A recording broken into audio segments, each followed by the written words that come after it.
in southern Ukraine. Apparently there's a lot of conflicting reports already. I'm here to tell you, you don't need to panic. If you're in the U.S. especially, there is no need to panic over this thing, even if it's melting down right now. First of all, this is not a type of reactor that was in Chernobyl. This is a different type. It has a containment building. Chernobyl didn't have a containment building. Allowed a massive amount of radiation to escape. So we shouldn't see, unless the containment is breached. There are 6 reactors there at this place. 2 of them were already shut down before the war even started. I don't know the entire status of every single reactor yet, but the one that supposedly is on fire was one of the ones that was shut down. At least that's one of the reports I saw here. So there doesn't appear to be a reason to panic at the moment. This makes no sense to me.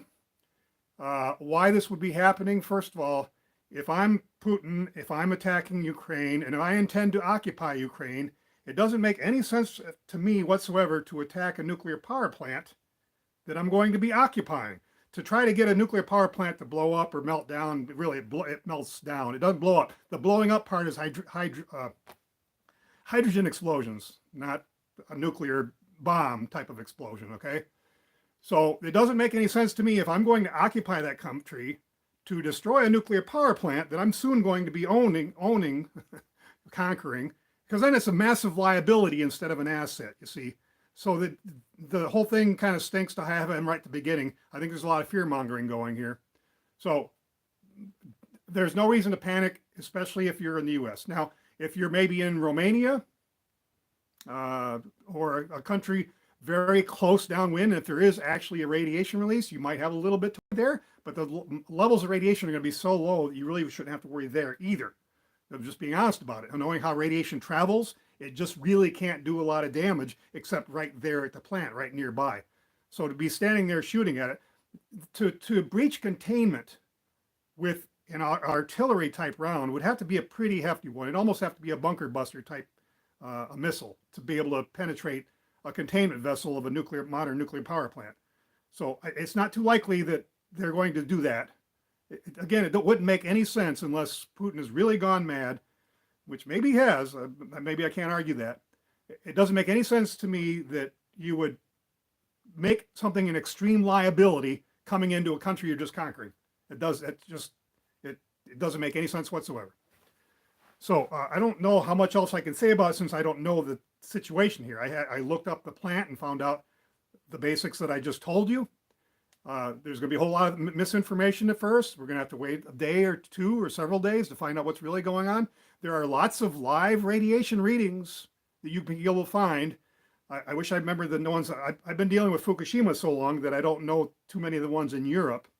But I know there's one of the Geiger counters that I sell, well, I used to sell because it immediately sold out now, called GMC Map, I think is what it's called. Try gmcmap.com. I'm sorry. I'll try to, when I get done here, I'll try to post that. And you can see a lot of readings for Europe. And you can monitor yourself from individual monitoring, people who own Geiger counters are just putting it online.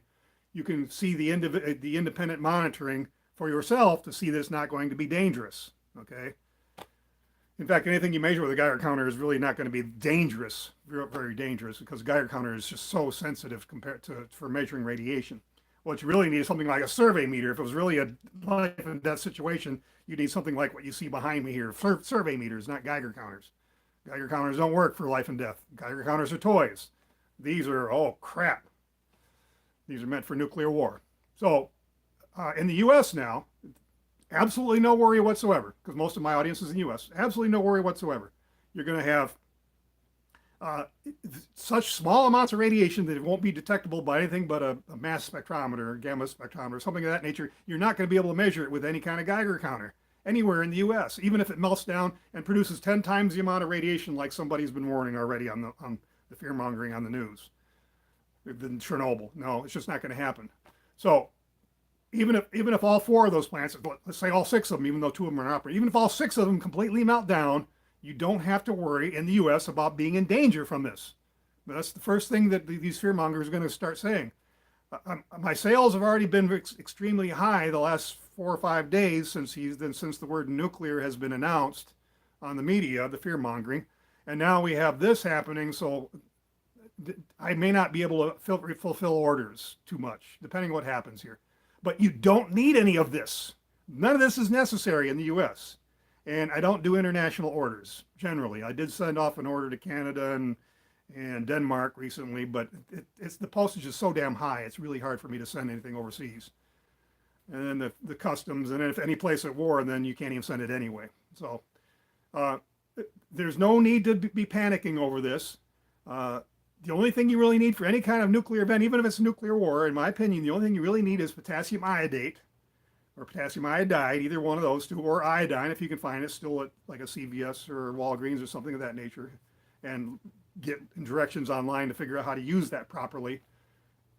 That's all you really need for even a nuclear war without getting overboard with a lot of other things. If you just do a lot of education, look online for a book called Nuclear War Survival Skills. It's free online. It's like 500 pages online. Nuclear War Survival Skills, done by the people at Oak Ridge National Laboratories. That's more for a nuclear war type of situation. Nuclear power plant, unless you're right near the plant, you're not going to have a life and death situation. You just aren't. That's just the physics of radiation and how these plants operate. People at Chernobyl, the people that died at Chernobyl were the ones, basically the firefighters who went without any protection. The first responders, those are the ones that actually died from Chernobyl immediately anyway. There were some increases in thyroid cancers later, but it wasn't like all throughout Europe. It was only people that were right near the plant. You see, these isotopes become some of the heaviest particles known to man. They don't stay airborne for very long. They don't go into the stratosphere, go across the ocean, and drop off the coast of California or whatever, like the fearmongering for Fukushima was. Nobody died from Fukushima. Get that through your heads. Nobody was injured from Fukushima radiation. That's just the reality of it. I don't care if you like it or not. That's just truth and facts, reality. But there's so many fearmongers out there that are going to be pushing this narrative to get you to clickbait or to sell something or to go on the lecture circuit or whatever. Even Makiko Kaku, right, has already been on the air talking the same garbage he talked about with Fukushima when he was wrong. And he doesn't know anything about it. It really gets me irked that people that are supposedly knowledgeable and high understanding of physics of radiation would go on the air and talk about such nonsense, because it's just not true. So I don't know how long I want to stay on here. I know I got a lot of people mentioning things, and I know this will probably be a pretty hot topic because of what's going on. But I'm here to tell you, if you're in the U.S., certainly, there's no reason to go out and buy anything, not even potassium iodide. Don't start taking potassium iodate for this.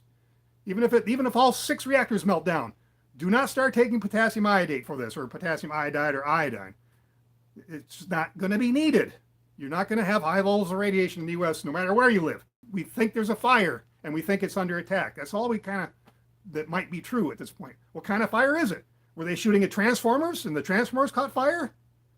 Could be something like that.